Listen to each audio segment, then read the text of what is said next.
OK, so on this last example,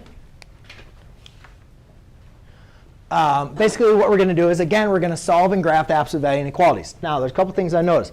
Do not worry about what the inequality is until you've isolated your absolute value. So you guys can see my absolute value here is being multiplied by 3, and it's being subtracted by 3. So we're always going to want to undo addition and subtraction first. So I add a 3 to both sides. So I have 3 times the absolute value of x minus 2 over 5 is less than 9. Does everybody follow me so far? Then we got to undo multiplying by 3. So I divide by 3. So I have x minus 2 is greater than 5. Absolute value is less than 3.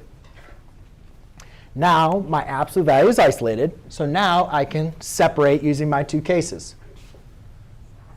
It's a less than, so that's going to make it a and inequality. So I'd have x minus 2 over 5 is less than 3. And x minus 2 is greater than negative 3. Right? I negated, and I had to flip the sign. Follow? OK.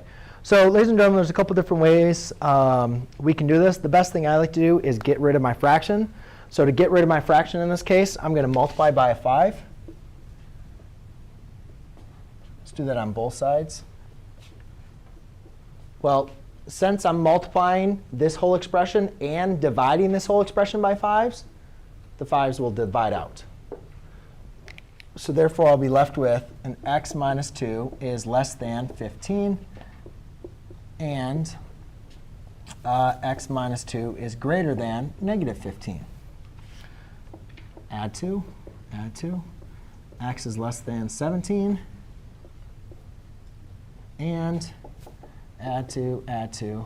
X is greater than negative 13. So I kind of ran out of space. So let's go back up here. I'm going to go by 5s on this one. 0, 5, 10, 15, 20, 25, negative 5, negative 10, negative 15, negative 20. So x has to be less than 17. So I'm going to go over to 17, make a nice big circle. That's less than. So I'm just going to go off my graph and just go to the left. X has to be greater than negative 13. So I'm going to go over here, go off my graph, and then go between. And then the only area that makes both of my inequalities true, right, because remember, and is an intersection, is going to be between my two values. Everybody follow me with that? Yes? No? Maybe so. That's it. All right, I'm done. No more talking. I'm tired.